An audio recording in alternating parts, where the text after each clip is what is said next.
getting to the bottom of it. That is the subject of this evening's Talking Points memo. As you may know, President Obama always looks very concerned when things go wrong in his administration. Whether it be Fast and Furious, the IRS, Benghazi, Obamacare, he pledges to get to the bottom of it. I can tell you that if you've got the IRS operating in anything less than a neutral and nonpartisan way, then that is outrageous. It is contrary to our traditions, and people have to be held accountable, and it's got to be fixed. And when it comes to this issue, when I say that we are going to find out exactly what happened, everybody will be held accountable. We assigned a Inspector General to do a thorough report that was just issued, confirming that, in fact, Eric Holder did not know about this, that he took prompt action, and the people who did initiate this were held accountable. Nobody's madder than me about the fact that the website isn't working as well as it should, which means it's going to get fixed. So let me ask you, the intelligent American citizen, a question. Do you believe the president is fixing problems? Do you believe people are being held accountable? Talking Points does not. Why did hundreds of guns go to Mexico? And why did Attorney General Holder not know about it? He didn't know about the ill-conceived undercover program? We don't know why he didn't know. Who was responsible for the lax security in Libya?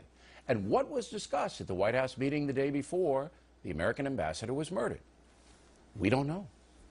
Who in the White House was involved with the IRS unfairly scrutinizing conservatives? Don't know. And who exactly in the Obama administration failed to properly supervise the rollout of Obamacare? Again, Talking Points does not know. Now, maybe I'm dim, unable to see how federal people who make mistakes are being held accountable.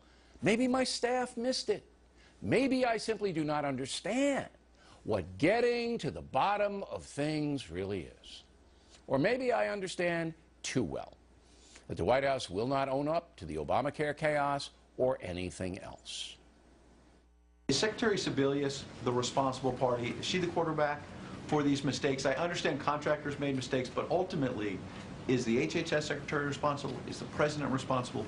Who in this administration is responsible? Well, the President spoke very clearly from the Rose Garden about the fact that he is wholly unsatisfied with the... But is he responsible? Look, this is I've said, you know, this is on us, and that goes from the President on down. Not enough, Jay, not enough. We the people need to know exactly how the government could screw up this badly when almost $1 billion or more, I think it was more than $1 billion, was spent in the run-up. Now, today on Capitol Hill, the House Committee on Energy and Commerce held a hearing on accountability about the Obamacare rollout. As we all know, despite close to $1 billion, there you go, $1 billion taxpayer dollars in upfront investment, the computers don't work, and the rollout is a disaster.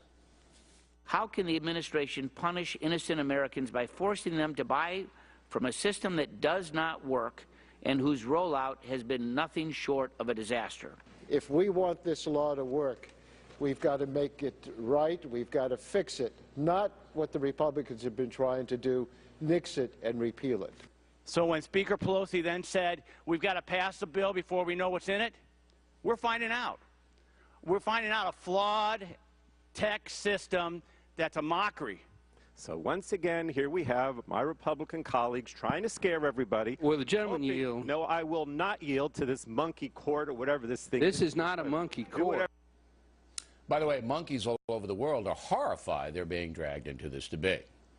It is clear President Obama well understands that he can say a whole bunch of stuff, but doesn't really have to act on any of it. While confrontational people, like me, for example, burn when things go wrong, Mr. Obama is much more passive about incompetence. He seems unwilling to demand standards of performance. And you know why he gets away with it? You know why he gets away with it? Because many Americans, perhaps most, really don't care how their country's being run. The only time they do pay attention is when they are directly affected. So American guns flown into Mexico, it doesn't really affect them. Neither does the assassination of 4 Americans in Libya. Neither do illegal actions by the IRS. But on Obamacare, the story might be different. Because millions of Americans are having their health insurance canceled, and millions of us will have to pay a lot more in order to protect our health. Once that dawns on the folks, maybe Mr. Obama will begin to take some problem-solving action. Because without public pressure, no one's going to be held accountable and nothing is going to be revealed. The Obama administration simply floats above it all, and a generally hapless media does not demand answers. And when on the rare occasion it does, the press is accused of being unfair, ideological, or just plain dumb. There comes a point in history when people get what they deserve. President Obama was elected twice, even though most problems besetting the country, including the soft economy, have not improved. The president was not elected on performance. He was elected on personality and apathy. Low information voters, though, who don't know anything and really couldn't care less about their country, broke heavily for the president. Why? Because they like him. He's a likable guy. And ironically, those voters are now being held accountable as Obamacare descends into chaos.